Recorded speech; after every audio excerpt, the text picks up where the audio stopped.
पैसा है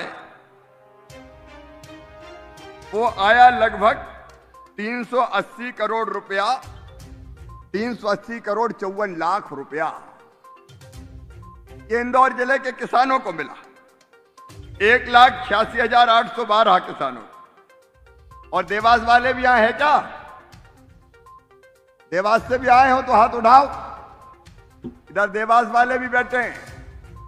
देवास वालों, देवास जिले में 3,15,423 किसानों को 666 करोड़ 68 लाख रुपया किसानों के खाते में गया है। जरा ईमानदारी से बोलना, मजा आया कि नहीं आया? अरे जोर से बताओ, आया कि नहीं आया? ये किसान कह रहे हैं और कमलनाथ कह रहे हैं कुछ दिया ही नहीं। कमलनाथ के एक मंत्री थे जो उस समय, समझ गए कि नहीं? वो बयानबाजी कर रहे हैं, कुछ दिया ही नहीं। आज मैं पूछना चाहता हूं, कमल पटेल हमारे कृषि मंत्री बैठे हैं, आदरणीय तोमर जी के आशीर्वाद से, प्रधानमंत्री जी के आशीर्वाद से हम लोगों ने तय किया, जब सोयाबीन की फसल खराब हुई हम खेत खेत में गए, अचानक सोयाबीन सूख गया था। अब उस समय तो सही बात यह है कि हम खेतों में नहीं जाते तो कई का तो बीमा हुआ ही नहीं था। हमने दिन और रात कार्यालय खुलवा के, इतवार के दिन भी अधिकारियों से कहा कार्यालय खोलो और कोई कसर नहीं रहे, सर्वे करो, दावे बनाओ, चाहे कुछ हो जाए, हमें किसान के खाते में पैसा डालना है। ये पैसा ऐसे नहीं मिलता बहनों और भाइयों।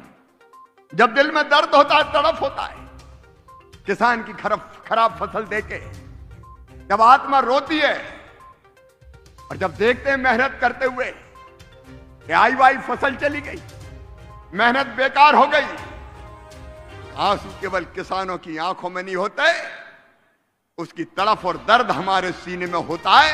और तब हम दिन और रात मेहनत करके कोशिश करते हैं कि इसकी भरपाई किसान को करके दे देंगे।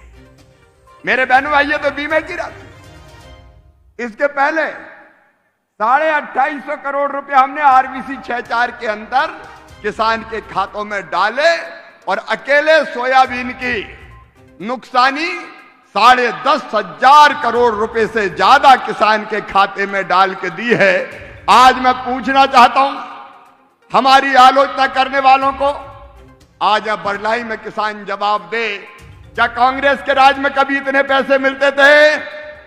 जोर से हो जाए मीडिया वालों के सामने, मिलते थे कभी? आज ये हमसे बात करते हैं। जब इनकी सरकारें हुआ करती थी तो इनका दृष्टिकोण रहता था, आपको पता, खूब पानी गिरा, फसलें तबाह हो गई थी, तब तुलसी भैया उधर ही थे, मांग के मर गए। कमलनाथ जी ने ठेका दिखा दिया, बीमा तो दूर, आरबीसी 64 का पैसा नहीं दिया। दिया था क्या बताओ? अरे दिया था क्या? जो एक ढेला नहीं देते थे वो हम पे सवाल उठा रहे हैं। लेकिन मैं आज आश्वस्त करना चाहता हूं, भारत के प्रधानमंत्री श्रीमान नरेंद्र मोदी जी लगातार किसानों की चिंता करते हैं, एक वैभवशाली, गौरवशाली, संपन्न और समृद्ध भारत का निर्माण कर रहे हैं। जब कांग्रेस की सरकार थी, न मुआवजा मिलता था, न फसल बीमा योजना की राशि मिलती थी, न सिंचाई की योजना बनती थी। आज तो मैं उनसे जवाब मांगना चाहता हूं जो हमें गालियां देते और आलोचना करते हैं। आप बताओ, क्या भारतीय जनता पार्टी के अलावा कांग्रेस कभी नर्मदा जी ला सकती थी? जोर से बताओ, ला सकती थी क्या? जिनने कह दिया था इम्पॉसिबल, हो ही नहीं सकता। हम तो मैया से प्रार्थना करते हैं कि पाइप में ही मैया चले चलो, देवास भी चलो, इंदौर भी चलो, सावेर भी चलो, मालवा भी चलो, निवाड़ भी चलो। और इसलिए आज हम कह रहे हैं 43 लाख हेक्टेयर जमीन में अभी हम सिंचाई कर रहे हैं, 65 लाख हेक्टेयर तक इस सिंचाई को ले जाएंगे बहनों और भाइयों, 65 लाख हेक्टेयर। एक एक बूंद पानी का कैसे हम बेहतर उपयोग करें, उसका अभियान पूरे मध्य प्रदेश की धरती पर लगातार चल रहा है। और आज मैं माननीय प्रधानमंत्री जी का अभिनंदन करना चाहता हूं, नरेंद्र सिंह तोमर जी का अभिनंदन करना चाहता हूं। यह अभिनव योजना, अब बीमा की, फसल बीमा योजना की जो पॉलिसी है, मेरी पॉलिसी मेरे पास में, मेरे साथ में, मेरे हाथ में, अभी आपके पास आई। आपने इंदौर को चुना, बरलाई को चुना। तोमर जी, मैं आपका हृदय से अभिनंदन करता हूं। आपने मध्य प्रदेश को चुना और मैं आपका विश्वास दिलाता हूं। मैं एक बात और बताना चाहता हूं फसल बीमा योजना के लिए। अभी हमने इस बार जो फसल बीमा योजना बनाई थी, उसमें अगर कुल 110% से ज्यादा नुकसान हुआ, पैसा देना पड़ा, तो पूरी बाकी राशि राज्य सरकार को देनी पड़ेगी, ये शर्त थी। तो अभी हम डरे नहीं। किसान का प्रीमियम, केंद्र सरकार का प्रीमियम, राज्य सरकार ने प्रीमियम जमा किया और राज्य सरकार ने यह कहा बीमा कंपनियों से कि खूब क्लेम बनना चाहिए, हमारे अधिकारी डटे रहे, जुटे रहे, और उससे ज्यादा खर्चा हुआ तो वो मध्य प्रदेश सरकार ने अपने खजाने से देने का काम किया है किसानों को, ताकि किसानों को कोई घाटा ना हो। जब उनकी सरकार थी तो वो तो कहते तो नुकसान लिखो ही मत, कम से कम मत लिखो, कम से कम लिखो, ताकि किसानों को देना ना पड़े। और हमारा साफ कहना है कि नुकसान हो जाए तो पूरा का पूरा लिखना, गड़बड़ नहीं हो जाए। किसानों की सूची जिनका नुकसान हुआ है पंचायत भवन पर चिपकाना, ताकि किसी को आपत्ति हो तो वो बता दे। और मैंने साफ कह दिया था कि ज्यादा लिख दो तो कोई दिक्कत नहीं है, लेकिन कम लिख दिया तो नौकरी करने के लायक नहीं छोड़ूंगा। यह हमारा दृष्टिकोण है, हम किसान को देना चाहते हैं। और आज वो नई योजना पॉलिसी आपके साथ, आपके हाथ में। इसके अंतर्गत जैसा तोमर जी ने बताया कि डॉक्यूमेंट बीमा के आपके हाथ में उपलब्ध कराए जाएंगे। आदरणीय तोमर जी, मैं आपका विश्वास दिलाता हूं, हम शिविर लगाएंगे और शिविर लगा के गांव-गांव जाके हम किसानों के पॉलिसी वितरण के लिए हम किसान के द्वार पे जाके उसको पॉलिसी देने का काम करेंगे, ताकि किसान को कोई परेशानी ना हो। आपने मध्य प्रदेश को चुना, इसके लिए मैं आपको हृदय से धन्यवाद देता हूं। मेरे बहनों और भाइयों,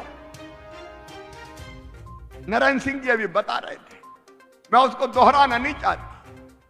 कैसा भी नुकसान हो जाए, भगवान ना करे कभी नुकसान हो, लेकिन कुदरत का कैसा भी कहर बरपे, बुआई से पहले कटाई के 15 दिन बाद तक भी अगर कोई नुकसान होगा तो किसानों को जिनकी फसल खराब होती है क्षतिपूर्ति की जाएगी। अगर प्राकृतिक आपदा के कारण बोनी भी नहीं कर पाया तो भी उसकी भरपाई की जाएगी। पहले कांग्रेस के जमाने में नुकसान जिलेवार होता था, पूरे जिले में किसान की फसल बर्बाद हो जाए और एवरेज आए तो हम फसल बीमा योजना का पैसा देंगे। हमने उसको हर गांव तक लेके गए हैं। प्रधानमंत्री जी को मैं इसके लिए धन्यवाद देता हूं। पुरानी सरकारों ने किसान के लिए कुछ नहीं किया। भारत के प्रधानमंत्री नरेंद्र मोदी जी ने तो प्रधानमंत्री फसल बीमा योजना, उसके बाद प्रधानमंत्री किसान सम्मान निधि, जिसके अंतर्गत 6,000 रुपया 3 किस्तों में सीधे किसान के खाते में आता है। हमारे मन में भी लगा कि प्रधानमंत्री जी 6,000 दे रहे हैं, मामा चौथी बार बन गए, 4,000 तुम भी दे दो। तो 6 में 4 मिला के 10,000 कर दिया। ये 10,000 किसानों के लिए आज वरदान बन गया है। और आज मैं अन्नदाता किसान का अभिनंदन करना चाहता हूं। अन्न के सारे भंडार भर दिए। आज गर्व के साथ हम कहते हैं मध्य प्रदेश में किसानों के परिश्रम के कारण एक नहीं, लगातार नित नए रिकॉर्ड बनाने का काम किसानों की किसान सरकार के प्रधानमंत्री जी के आह्वान पर कर रहे हैं। और इसलिए मैं आपका अभिनंदन करता हूं। कमल जी ने कई चीजें बताई है, मैं दोहराना नहीं चाहता।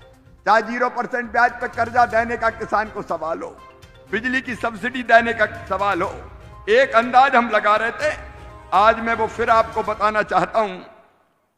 मैं ये कह रहा हूं कि हमने मध्य प्रदेश में पिछले 22 महीने में जब से चौथी बार सरकार बनाई, किसानों के खाते में कितने पैसे डाले। जो खरीद होती है, चाहे गेहूं की हो, चाहे धान की हो, चने की हो, सरसों की हो, मसूर की हो, कमल बता चुके हैं, मैं दोहराऊंगा नहीं। इन सब का उपार्जन करके 75,000 करोड़ रुपया किसानों के खाते में डाले। 0% ब्याज पे किसान को कर्जा मिलता है, लेकिन उस कर्जे का जो ब्याज है वो हमने भरा 29,834 करोड़ रुपया, क्योंकि बैंकों को तो ब्याज देना पड़ता है। वो ब्याज हमने कहा किसान नहीं भरवाएगा, मामा भरवाएगा, भारतीय जनता पार्टी की सरकार भरवाएगी। सरकार के खजाने से किसानों को खेती के लिए बिजली कनेक्शन में अनुदान 30,000 करोड़ रुपया, प्रधानमंत्री किसान सम्मान निधि का लाभ 10,337 करोड़ रुपया, फसल बीमा योजना का याद करो 18-19 में कमलनाथ दादा ने प्रीमियम की राशि जमा नहीं की थी, मुख्यमंत्री बनते ही। याद है कि नहीं है? अरे याद है कि नहीं? प्रीमियम की राशि नरेंद्र सिंह की जमा नहीं की। मुख्यमंत्री बनते ही कृषि मंत्री यहां बैठे, सबसे पहला फैसला किया वो 2200 करोड़ रुपया प्रीमियम के जमा करके और 4,500 करोड़ रुपया किसान के खाते में डलवाया था। 18-19 का हमने 3,372 करोड़ रुपया, 19-20 का हमने 6,016 करोड़ रुपया ये दावों का भुगतान किया और अब 7,618 करोड़ डाला। किसान कल्याण योजना के अंतर्गत 4,000 रुपया जो हर एक किसान को देते हैं, उसमें 4,569 करोड़ रुपया। खरीफ की फसलों के नुकसान कीट व्याधि का जो हुआ है 2,250 नहीं 3,500 करोड़ रुपया। सहकारी बैंक जो कर्जा माफी में कंगाल कर दिए थे कमलनाथ जी ने, 800 करोड़ रुपया हमने डाले। और हमारी उद्यान की फसलों के लिए भारत सिंह जी बैठे हुए 193 करोड़ रुपया उसकी बीमा की राशि के हमने डाले। सोलर पंप योजना में 72 करोड़ रुपया। और नरेंद्र सिंह जी जो कह रहे थे एग्रीकल्चर इंफ्रास्ट्रक्चर फंड, उसमें 1,583 करोड़ रुपया आए। कुल मिला के 1 लाख, कमलनाथ भी सुन लें और उनके पूर्व मंत्री भी सुन लें, 1,72,894 करोड़ रुपया किसान के खाते में 22 महीनों में डाले गए हैं। ये अपने आप में एक चमत्कार है। इसके लिए मैं सभी किसानों के लिए एक बार फिर बधाई देता हूं और आप सबको आश्वस्त करता हूं कि सरकार आपकी है, किसानों की है, प्रधानमंत्री जी के नेतृत्व में। और मध्य प्रदेश की सरकार अपनी टीम के साथ, चाहे कृषि मंत्री हो चाहे हार्टिकल्चर मंत्री हो, किसानों के कल्याण में कोई कसर नहीं छोड़ेगी। आप मेहनत करते जाओ, हम खरीदते जाएंगे और जब भी संकट की कोई घड़ी आएगी आप अपने साथ हमें खड़ा पाएंगे। अब नर्मदा जी के पानी की सौगात तो मिल रही है। अभी तुलसीराम सिलावट जी ने यहां रेडीमेड गारमेंट्स पार्क की बात की है, जल्दी क्रियान्वयन उसका भी होगा। और मैं आपको कह रहा हूं बरलाई वालों, बरलाई शुगर मिल की 33.5 हेक्टेयर भूमि पर हम जो टेक्सटाइल एप्रेसल्स और रेडीमेड गारमेंट्स पार्क विकसित करना चाहते हैं, उसमें लगभग 1,000 करोड़ का प्रत्यक्ष अप्रत्यक्ष निवेश होगा और 12,000 लोगों को रोजगार मिलेगा। एक तरफ खेती, दूसरी तरफ उद्योग, दोनों के साथ जनता की तकदीर बदलने का लगातार हम प्रयास कर रहे हैं। मैं अंत में केवल 3 बातें आपको कहना चाहता हूं। एक, स्वच्छता अभियान चल रहा है। इंदौर स्वच्छता में नंबर 1 है, लेकिन गांव भी स्वच्छता में नंबर रिकॉर्ड कायम करें और शहर भी। उसमें आपका सहयोग चाहिए। नंबर 2, अपने अपने गांव का जन्मदिन मनाना है। गौरव दिवस अपने अपने गांव का, मैंने अपने गांव का मना लिया, कमल ने भी शुरुआत कर दी। हर गांव अपने गांव का एक दिन तय करे गौरव दिवस, और उस दिन हम संकल्प करेंगे कि अपने गांव के बेहतरी के लिए हम अपनी तरफ से जो हो सकता है वो प्रयास करेंगे। तो गांव का भी गौरव दिवस और शहर का भी गौरव दिवस। और तीसरी चीज, मैं रोज एक पेड़ लगाता हूं, आप साल में कम से कम एक पेड़ अपने जन्मदिन पर लगाएं। ये 3 अपील मेरी आपसे है। बोलिए सब मेरे साथ जो मैंने कहा पेड़ लगाने का, स्वच्छता में भाग लेने का और गौरव दिवस मनाने का, आप सब इसमें सहयोग करेंगे। एक तरफ से बोल के बताएं, सब सहयोग करेंगे, क्योंकि प्रधानमंत्री जिनका जन भागीदारी के बिना ना गांव आगे बढ़ सकता, ना प्रदेश आगे बढ़ सकता, ना देश आगे बढ़ सकता। तो आइए प्राकृतिक खेती भी अपनाएं, एक पेड़ लगाएं, गांव में स्वच्छता लाएं और अपने गांव का जन्मदिन मनाएं, गांव के कायाकल्प का संकल्प लें। और यह संकल्प लेने के लिए दोनों हाथ ऊपर उठा के,